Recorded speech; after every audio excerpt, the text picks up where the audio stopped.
Bonjour à tous et bienvenue sur Stator. On se retrouve aujourd'hui chez Renault, on est à la concession du port pour l'essai de la voiture de l'année 2024. Et oui, rien que ça. Et comme chez Renault ils sont sympas, c'est pas un, mais deux Scénic qui nous accompagnent aujourd'hui pour notre tour de l'île. Et on y va tout de suite.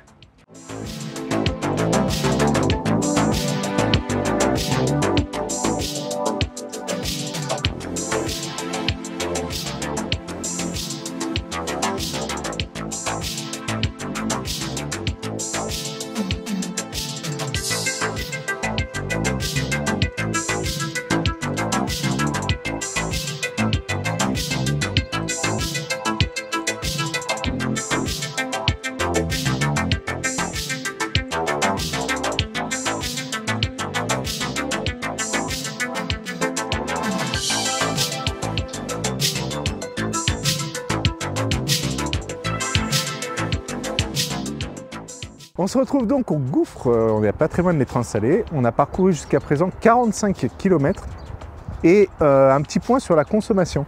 Alors, point intéressant, nous avons deux versions différentes aujourd'hui évidemment. On a la version petite batterie EV60 et la version avec la grosse batterie EV87. La petite batterie a consommé 15,2 kWh au 100 sur le parcours qu'on vient de parcourir et on a utilisé à peu près 13% de batterie. On est parti de 85 du port. Ce qui est intéressant, c'est que celle-ci, qui a une plus grosse batterie, elle a consommé 16,7 kWh au 100 sur le même parcours à la même vitesse, on s'est suivi. Donc ça consomme un peu plus, par contre elle n'a utilisé que 7%, évidemment la batterie est plus grosse. On va donc faire le point ici sur les chiffres qui caractérisent ces deux versions et on va commencer tout de suite par le moteur. Alors, comment ça s'ouvre? Comme ça. Donc, le petit Big, il est là. À tout seigneur, tout honneur, on commence par l'Esprit Alpine. Esprit Alpine qui dispose du coup de la version la plus puissante en termes de motorisation, puisqu'on a 220 chevaux sur cette version-là, un 0 à 100 qui est abattu en 7 secondes 9. C'est pas trop mal, mais je m'attendais à mieux pour une voiture de 220 chevaux. Et on a 300 Nm de couple. La batterie, elle fait 87 kWh et lui permet donc une autonomie WLTP de 625 km, ce qui est assez remarquable. Et je pense qu'en plus, on peut même presque les atteindre, vu ce qu'on a consommé jusqu'à présent. C'est pas impossible qu'on arrive à des chiffres à peu près similaires. À noter, vous le voyez ici, il y a une grosse boîte carrée. Ça, c'est parce qu'il y a un chargeur embarqué de 22 kW, chose que nous n'avons pas sur le Tekno. Effectivement, sur le Tekno, on a un chargeur de 7 kW, donc le tout petit qui est ici. Et du coup, ça prend beaucoup moins de place sous le coffre. Pour le Tekno maintenant, en termes de chiffres, on a un moteur de 170 chevaux. On dispose donc sur cette version EV60 d'une batterie de 60 kWh qui lui permet une autonomie de 430 km. Pour ce qui est du couple, on a 280 Nm sur cette version EV60 et on a un 0 à 100 qui est abattu en 8 secondes 5. Donc à peu près normal pour les 170 chevaux que développe cette version EV60. La voiture étant plus légère, par contre, on l'a vu, elle consomme beaucoup moins. On va parler maintenant de la recharge, et pour la recharge, ça se situe à l'avant droit. On se retrouve maintenant sur la recharge. La recharge, ça se passe ici, à l'avant droite. C'est pas le meilleur moyen, mais bon, il aurait été plus à droite de le mettre à gauche. Cette version Esprit Alpine est équipée d'un chargeur 22 kW, comme je vous le disais, alors que la version Tekno juste à ma droite est équipée d'un chargeur 7 kW. Ce qui fait que sur une prise renforcée, celle-ci mettra 19 heures pour passer de 0 à 100%, tandis que celle-ci mettra 28 heures pour passer de 0 à 100%. Sur une borne maintenant, celle-ci mettra 10 heures pour passer de 0 à 100% et celle-ci mettra 13 heures pour passer de 0 à 100%. Celle-ci étant équipée du chargeur 22 kW, sur les bornes en extérieur, elle mettra 4 heures pour se recharger toujours de 0 jusqu'à 100%. Sur les prises en courant continu maintenant, en 24 kW, celle-ci prendra 2h30 pour passer de 0 à 80%, tandis que celle-ci, il lui faudra 3h30. En 50 kW, il faudra compter à peu près 1h30 pour passer de 0 à 80% pour cette version Tekno et à peu près 2 heures pour cette version Esprit Alpine. Sur les bornes en 100 kW maintenant, il lui faudra à peu près 45 minutes pour passer de 0 à 80%, tandis que celle-ci mettra à peu près 1 heure pour passer toujours de 0 à 80%. Sur les bornes les plus rapides de la Réunion, en 150 kW, vous allez avoir celle-ci qui va être limitée à 130 kW, qui mettra à peu près 30 minutes pour passer de 0 jusqu'à 80%, tandis que celle-ci, elle va être limitée à 150 kW, elle prendra donc toute la puissance et il lui faudra à peu près 35 à 40 minutes, toujours pour passer de 0 à 80%.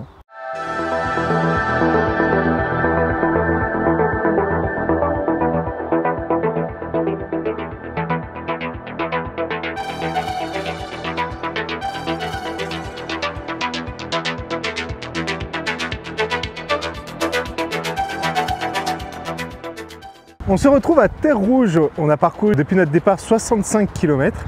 En termes de consommation, l'Esprit Alpine a consommé 17,4 kWh au 100 sur notre trajet, tandis que la version Techno a consommé 16,5 kWh au 100, donc encore une fois la consommation bien meilleure sur la petite batterie, pour une question de poids tout bêtement. En pourcentage batterie, on est à 87% à ma droite et 65% à ma gauche, sachant qu'on est bien parti de 85 avec le Techno. On va profiter de l'arrêt pour vous présenter l'extérieur de la voiture. On va se concentrer sur l'Esprit Alpine. Les différences ne sont pas très notables, je vous les soulignerai.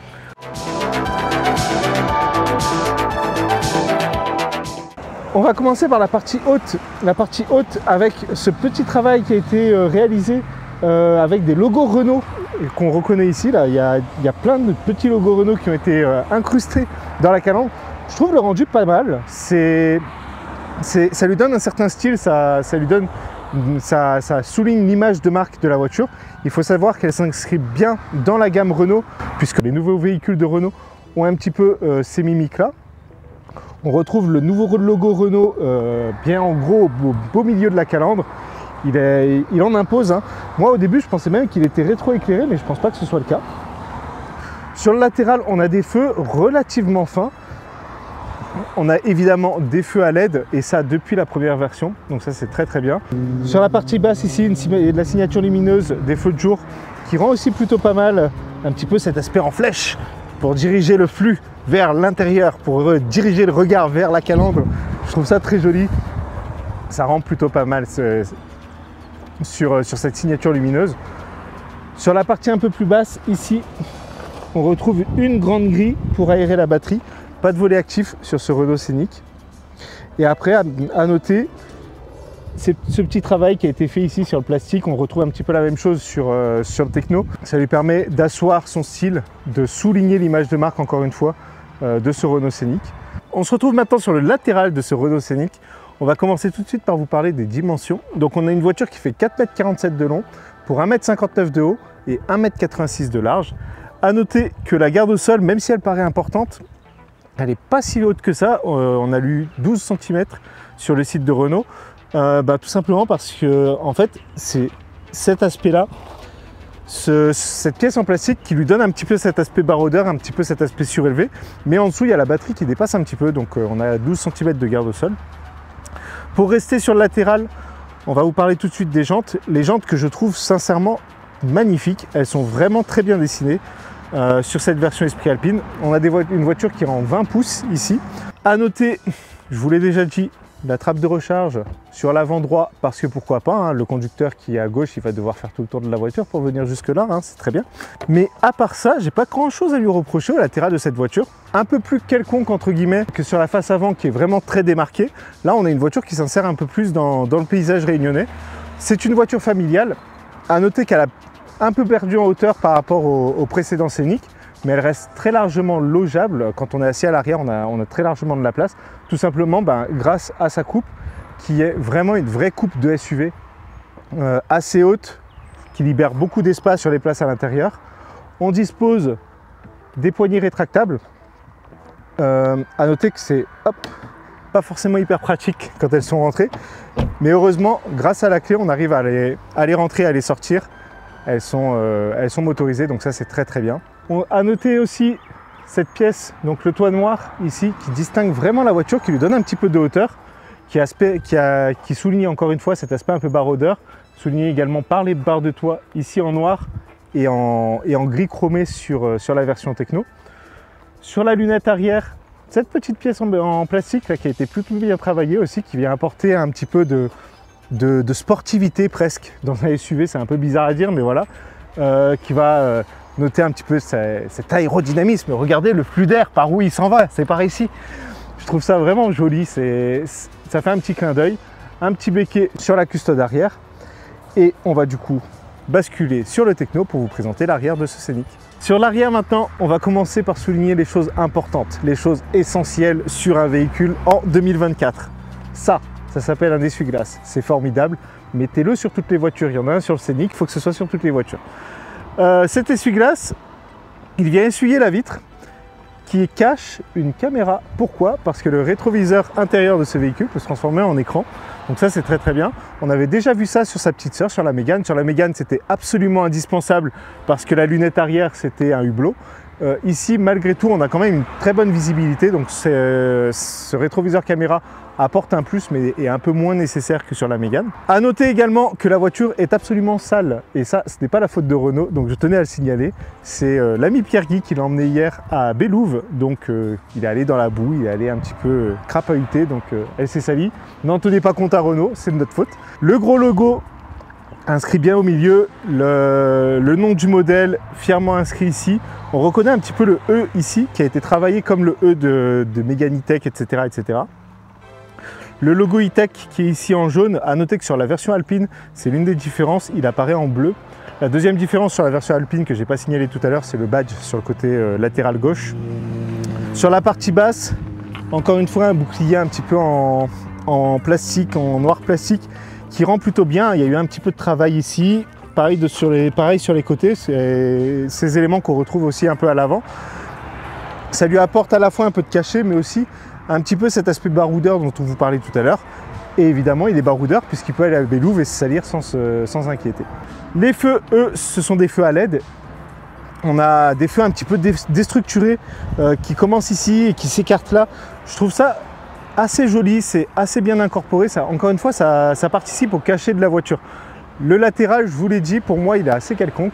Il s'inscrit très très bien dans l'univers automobile réunionnais. Par contre, la face avant et la face arrière sont vraiment très marquées. Et je trouve que c'était un bon parti pris de la part de Renault d'avoir cette image de marque qui est fortement mise en avant, principalement par les feux. En termes de coffre, on dispose d'un haillon motorisé, et ça dès la version techno. Et d'un coffre que vous ne pouvez pas trop constater ici, il est plein. On va aller voir sur l'autre.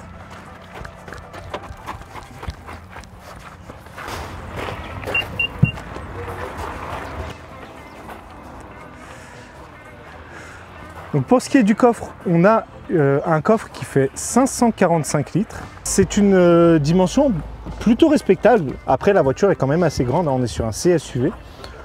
En sous-coffre, on dispose en plus d'une grande poche ici, qu'on avait déjà retrouvée dans la Renault Mégane et qui est encore présent. Donc ça, c'est très très bien. Ça permet d'avoir beaucoup d'espace pour stocker les grands sacs, etc., etc.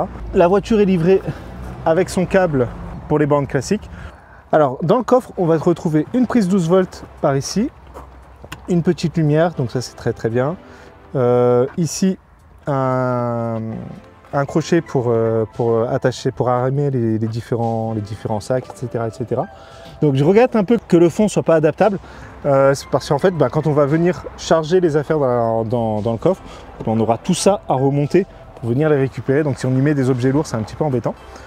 On dispose ici d'une presque trappe à ski nautique, puisque le siège central se rabat seul. Donc les sièges se rabattent en 40-20-40. Ça, c'est très très bien. Mais encore une fois, du coup, pas de plancher plat sur cette version Esprit Alpine.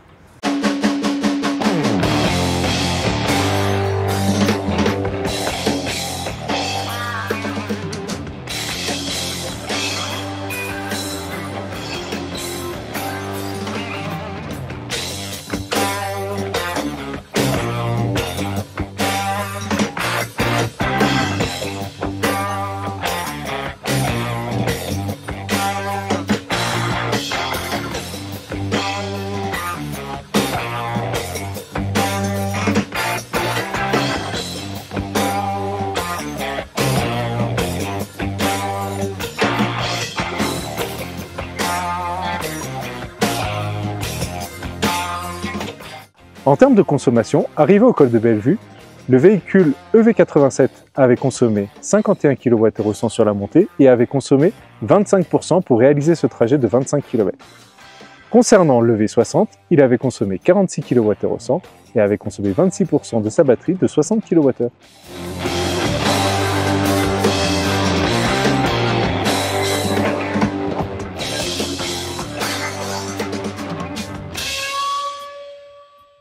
Donc on se retrouve maintenant à bord de Renault Scénic, on est dans la version Esprit Alpine pour la descente des plaines. Le moment pour nous de faire le point comme d'habitude sur la régénération, la tenue en virage, etc.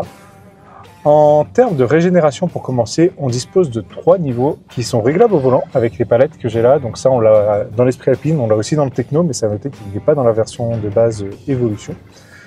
Alors on dispose de 3 niveaux de régénération et le premier niveau est une vraie roue libre. Donc là au 0 j'ai absolument rien. Si je lève le pied, la voiture part comme si elle était en neutre. Ça c'est très bien, c'est exactement ce que je demande à un niveau 0. Et ensuite on a 3 niveaux qui vont jusqu'à un niveau de régénération qui est vraiment très fort. Dans ce mode-là, sincèrement, j'en demande pas moins, hein. C'est vraiment très agréable. On a une régénération qui est très forte. J'ai pas besoin du tout de toucher au frein pour prendre les virages. Je peux même hausser un petit peu le ton et juste relever le pied avant de prendre le virage. Ça suffit largement. C'est vraiment très bien. Je regrette malgré tout qu'on n'ait pas la régénération jusqu'à l'arrêt. On l'avait déjà constaté sur la Mégane. On a vraiment un système qui est similaire. Là, si on va lever le pied, la voiture va ralentir jusqu'à 10-15 km/h et ensuite on va ramper, on appelle ça le rampage. Donc, je vais pouvoir vous montrer ça tout de suite. Hop, je vérifie bien qu'il n'y a personne dans mon rétroviseur caméra. Donc là, je fais une levée de pied. Vous voyez ici, on ralentit. On est maintenant à 13, 12 km/h et la voiture se met à ramper. Elle ne va pas jusqu'à l'arrêt. Donc ça, c'est un petit peu regrettable, mais en soi, c'est pas extrêmement problématique non plus.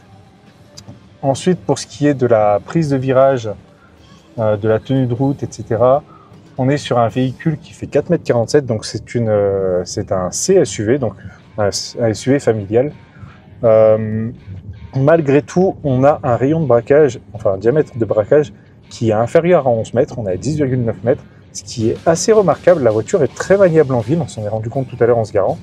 Et ici, du coup, dans les plaines, ça se ressent aussi. On a une prise de virage qui est assez bonne, qui est même excellente.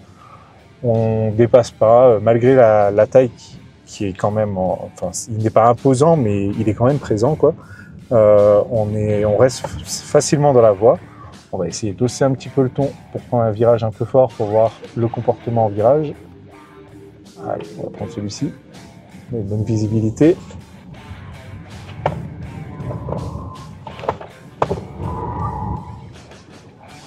Alors, on a un comportement qui est assez flou.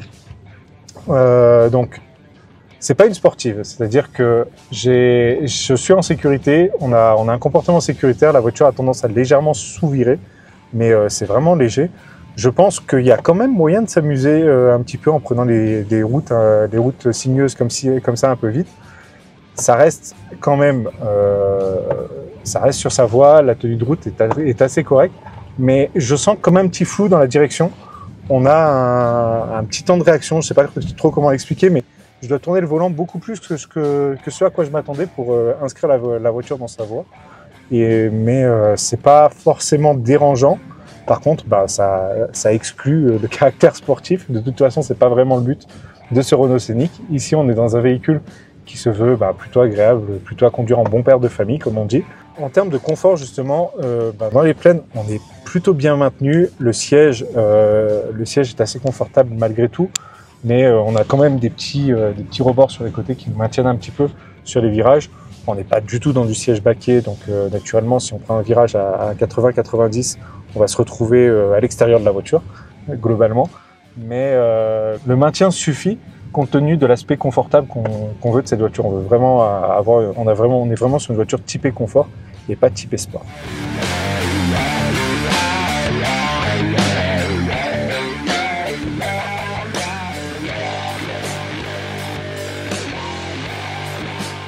Alors, on se retrouve à bord de Renault Scénic. On vient de descendre les plaines. Alors, un point à noter en termes de régénération. Sur la descente, nous avons récupéré, 4% à bord de cette version Renault Esprit Alpine, tandis que le Renault Techno qui est devant nous, le Scénic Techno, a récupéré 6% sur la descente.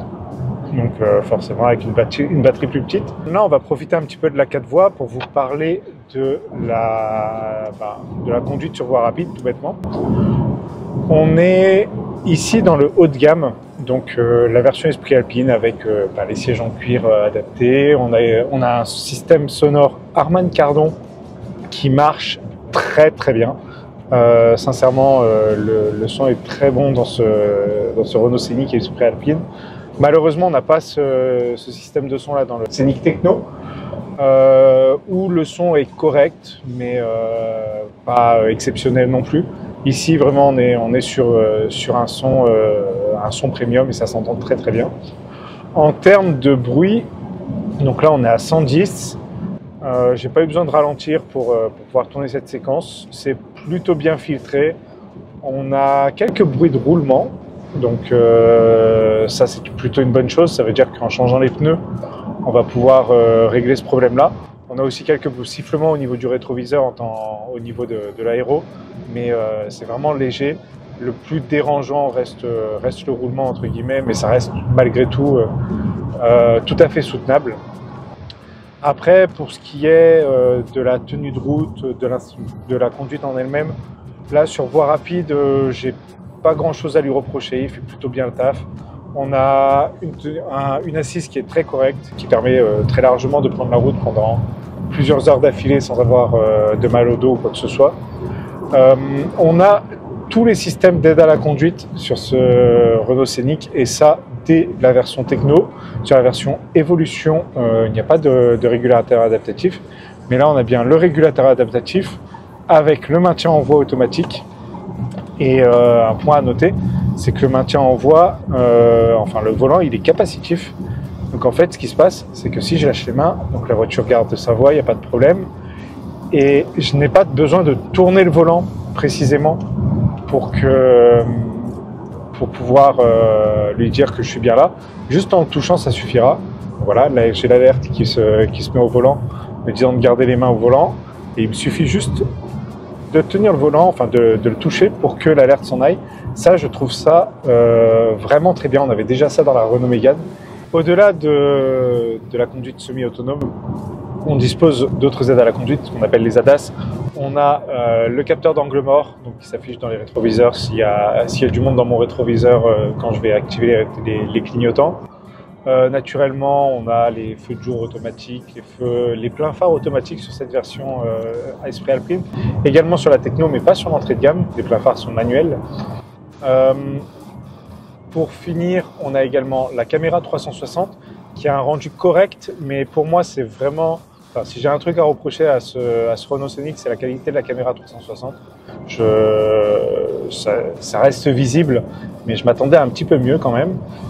Et après, en termes de conduite en elle-même, sincèrement, il y a vraiment pas de problème. Le point qui me dérange le plus sur la conduite, c'est ces trois commodos là, qui sont les uns au-dessus des autres. Donc on a le PRND, les essuie-glaces et en dessous le son. Et j'ai tendance à me perdre un petit peu, à activer les essuie-glaces quand je veux passer en drive ou activer la marche arrière quand je veux couper les essuie-glaces. Donc voilà, c'est un coup de main à prendre, mais il y a beaucoup trop d'informations sur ma main droite et j'arrive pas à la gérer. Il y a le multisense, il y a la gestion de l'écran devant moi, il y a les trois commodos ici. Je suis perdu, il y a beaucoup trop de choses par là. On continue notre route, on a une consommation qui semble assez réduite, puisqu'on a entamé la 4 voies avec une conso moyenne de 18,5 au 100. Et là, on est maintenant à 17,9 sur les 5-6 km qu'on vient de parcourir. Donc sur voie rapide, la conso, elle reste très bonne, elle est assez faible, d'autant plus qu'on est dans la version grosse autonomie qui consomme beaucoup plus.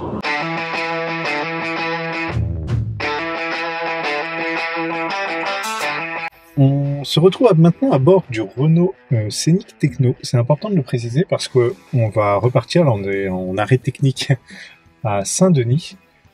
Nous avons récupéré cette voiture de Saint-Pierre et on a fait donc Saint-Pierre-le-Port pour aller récupérer le Renault Esprit Alpine. Et maintenant nous allons reprendre celle-ci, nous allons nous arrêter au port pour faire la conclusion de cette vidéo. Puis allons le rendre à Saint-Pierre, ce qui fait qu'on aura fait bien plus que les 180 et quelques kilomètres qu'on va faire pour ce tour de l'île. Le point important que je voulais préciser, c'est que sur la navigation, on a ce petit item qui apparaît ici, qui nous dit qu'on devrait arriver à Renault-Saint-Pierre avec 12% d'autonomie. On va donc pouvoir faire notre tour de l'île, plus un aller-retour Saint-Pierre-le-Port en une seule charge.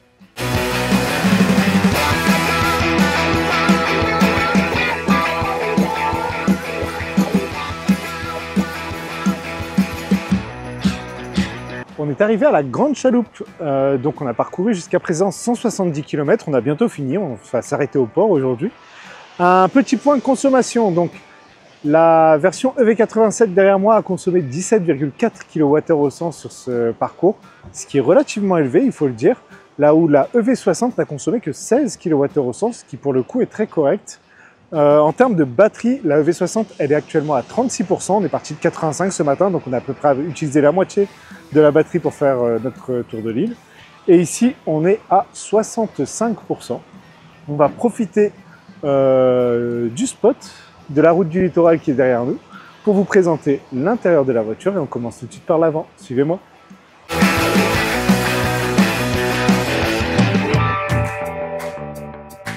On se retrouve donc à bord de Renault Scénic dans la version Esprit Alpine. On va vous présenter cette version-là, on mettra quelques images de l'autre pour vous les comparer, on va pas faire les deux voitures. On va commencer par démarrer la voiture. Et voilà. On se retrouve dans cette version Esprit Alpine qui est bien plus marquée à l'intérieur qu'à l'extérieur en termes de différence avec la version techno, puisqu'on a ici des jolis inserts bleus, on a des surpiqûres bleues également sur les poignées de porte, on a des tapis bleus ici aussi à l'intérieur des contreportes. Sur le sol, la moquette de la voiture est bleue, à noter.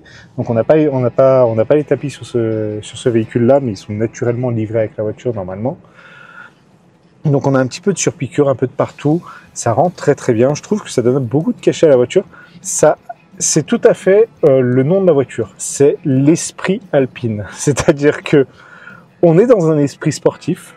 Il y a des petites touches de sportivité qui sont très jolies, qui rendent bien.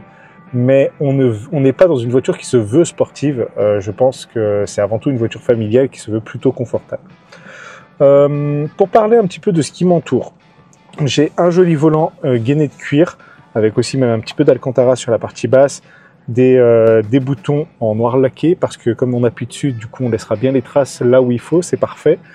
Ce que je voulais noter sur le volant, on va pas y passer des heures, mais ça, je trouve que ça valait le coup d'être souligné.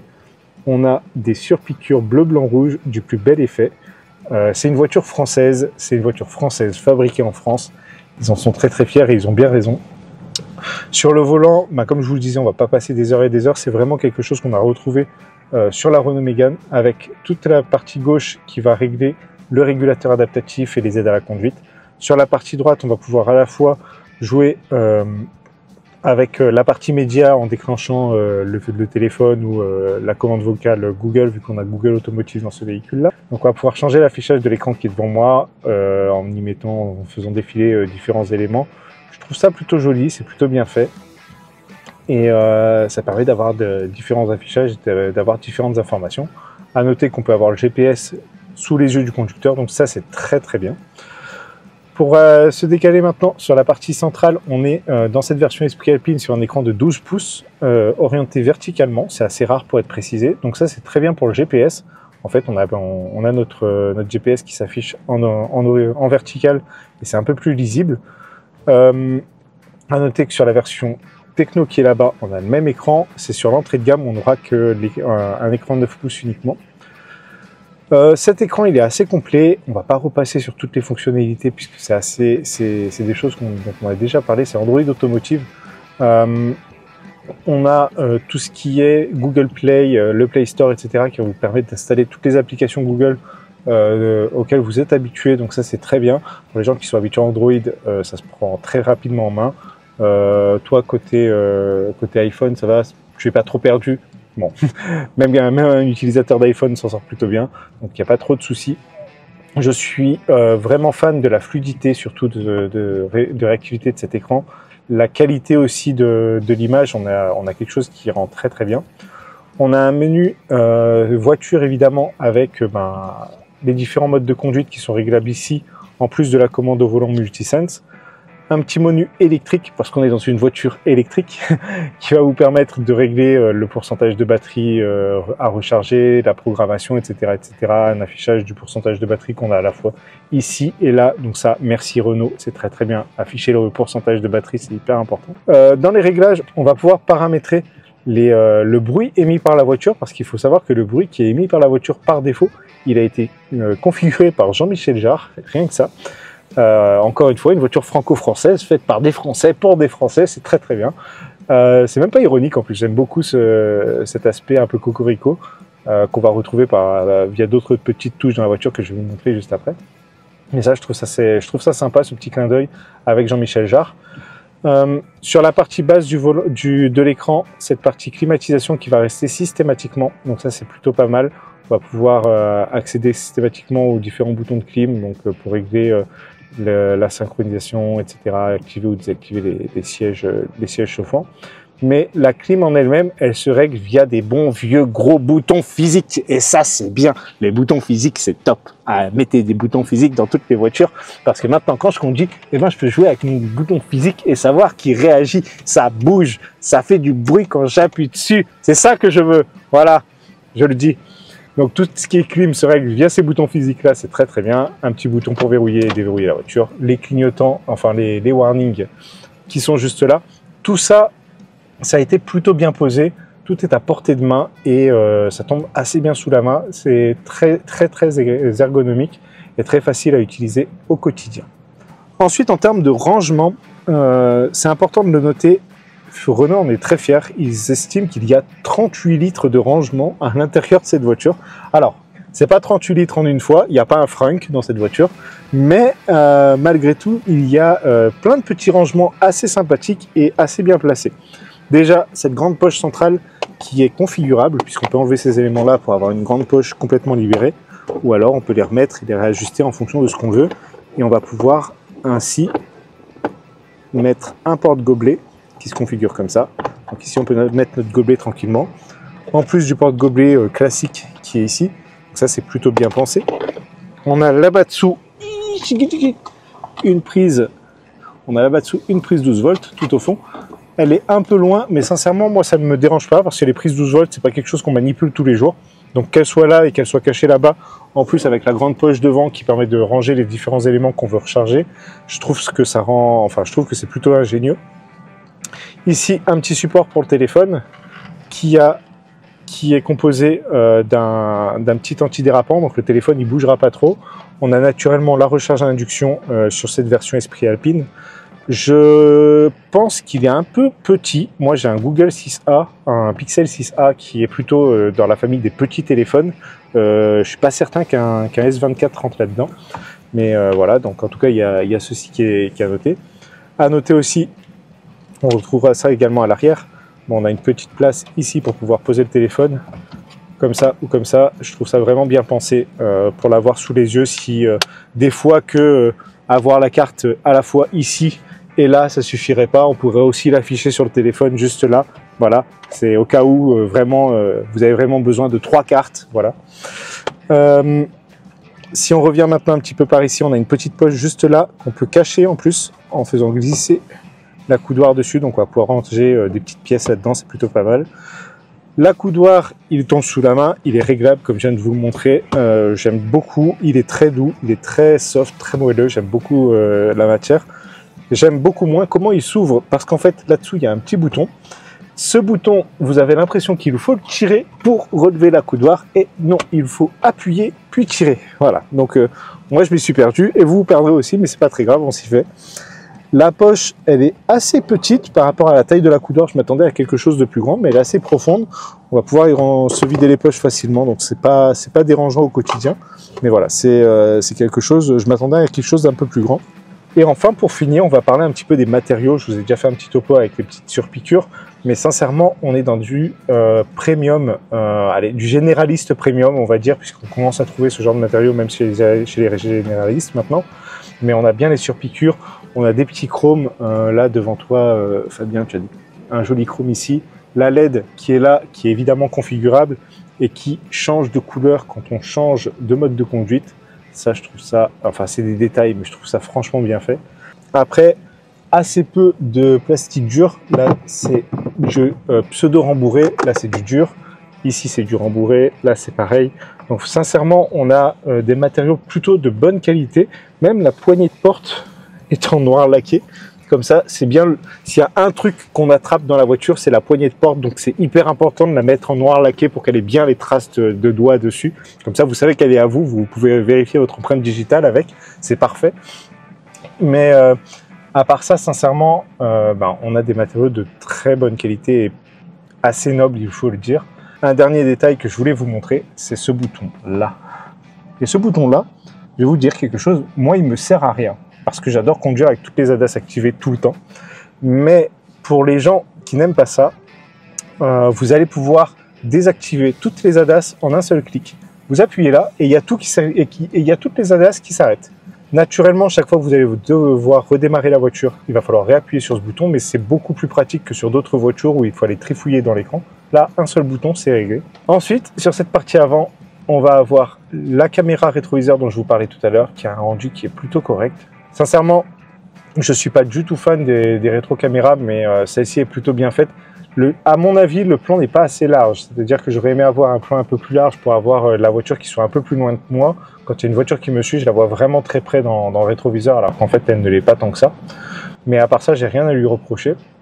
Et si on remonte un petit peu plus haut, on découvre le fameux Solar Bay de Renault qui va obscurcir ou pas le toit à différents niveaux. On peut le faire soit à l'avant, soit avoir tout le toit, ou soit n'obscurcir que l'avant justement.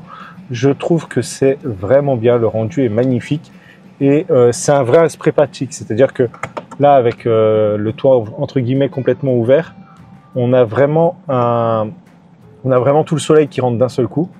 Et je pense que vous voyez également à la caméra, il est quasiment transparent, il est très peu filmé. Mais dès qu'on va le couvrir, effectivement, là, je peux enlever ma casquette. J'ai plus de problème avec le soleil. Je suis vraiment abrité.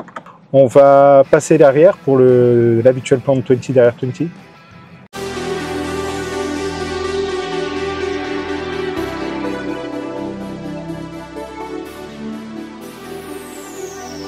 L'habituel plan de 20 derrière 20. Merci pour la porte, hein, mais c'est sympa. On va se retrouver donc à l'arrière de ce Renault Scénic E-Tech pour dire que y a de la place, il faut dire les choses. Là on le voit très bien, j'ai très largement, j'ai une demi-main de distance par rapport au siège qui est devant moi, qui est réglé pourtant à la hauteur de 20, donc ça c'est parfait. Je peux glisser mes pieds sous le siège, donc j'ai pas de problème avec ça. Ça se passe très bien. On a un plancher qui est complètement plat. J'ai aucun souci, c'est vraiment très bien fait. La voiture a été très bien pensée. On voit qu'elle est née électrique et qu'elle a été pensée électrique dès le départ. Sur mon siège devant moi, j'ai deux petites poches et une grande, assez sympathique et assez classique. Mais cette poche-là, sincèrement, pour le téléphone, ça se passe très très bien. On a sur la portière, on reconnaît un petit peu ce qui se passe à l'avant avec des jolis chromes. Les petites surpiqûres bleues qu'on retrouve un peu partout. La moquette bleue dans les contreportes, c'est très très joli. Je trouve ça très sympa. Le siège sur lequel je suis assis, il est en cuir tissu comme à l'avant, avec une partie tout en cuir au milieu. Assez confortable. C'est pas le meilleur qu'on ait pu faire, mais ça reste correct. Je pense que je pourrais faire un tour de l'île assis sur les places arrière sans trop de soucis, surtout que j'ai de l'espace, je suis bien installé. Je le trouve un peu plat. Je pense que voilà, ça peut glisser un petit peu dans les plaines, ça c'est à noter, mais à part ça, j'ai pas grand chose à lui reprocher. En termes de garde à la tête, il y a largement la place. Merci le Solar Bay qui libère encore un peu d'espace. Même sans le Solar Bay, le toit serait arrivé à peu près là. J'ai largement la place malgré mon 1,84 m. Ensuite, au centre, ce que je voulais vous montrer, c'est ceci. Alors ceci, qu'est-ce que ça dit ? Ça n'y paraît pas, mais c'est magnifique cette pièce là au milieu. Donc un accoudoir tout bête avec deux portes gobelets, et encore tout bête, il est assez énorme, il faut le dire, hein. Il y a de la place pour deux coudes, c'est très très bien, c'est assez rare sur les voitures. Mais là où c'est sympa, c'est que quand on relève ce couvercle, déjà on a des USB-C ici pour se recharger, en plus des USB-C qui sont là-bas dessous. On a une petite moquette ici pour poser le téléphone qui est en train de se recharger.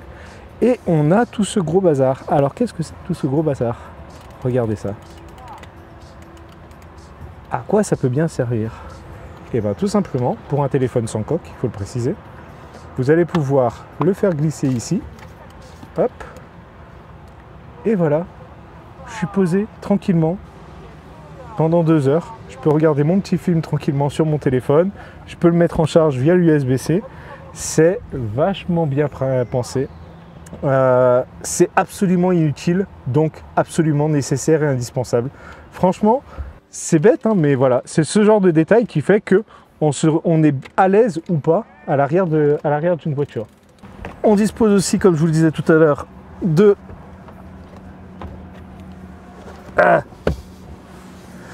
la trappe à ski nautique qui va vous permettre d'attraper des trucs dans le coffre quand vous êtes assis à l'arrière. Donc ça, c'est vachement pratique aussi au quotidien. Sincèrement, on est vraiment bien dans cette voiture. Le slogan de Renault, c'était des voitures à vivre. Et là, pour le coup, on est en plein dedans. Sur ces places arrière, on est vraiment bien installé.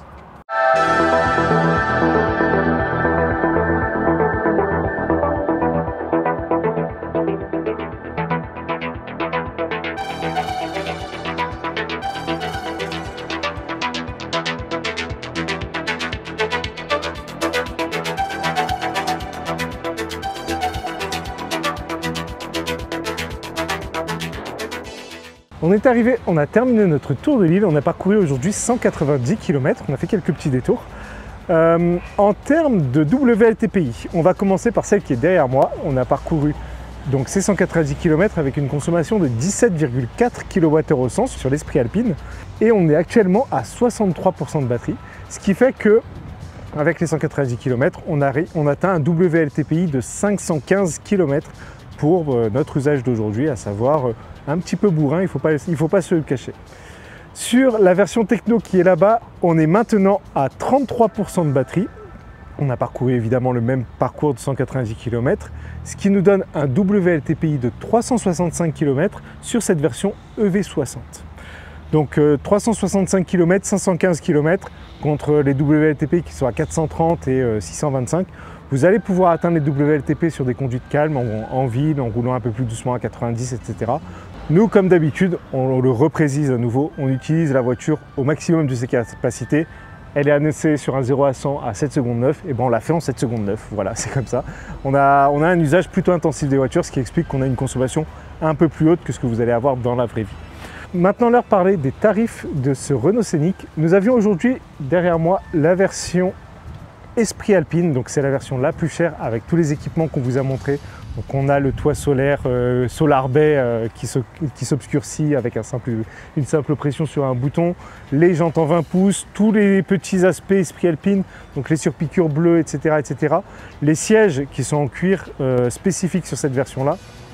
Tout ça pour un tarif de 66 800 €, donc avec la version grosse batterie en 87 kWh et les 220 chevaux. Sur la deuxième version qu'on avait aujourd'hui avec nous, la version techno, nous sommes sur une voiture qui coûte 56 800 €. La différence entre les deux, c'est que vous allez avoir des jantes plus petites. On a du 19 pouces par là-bas.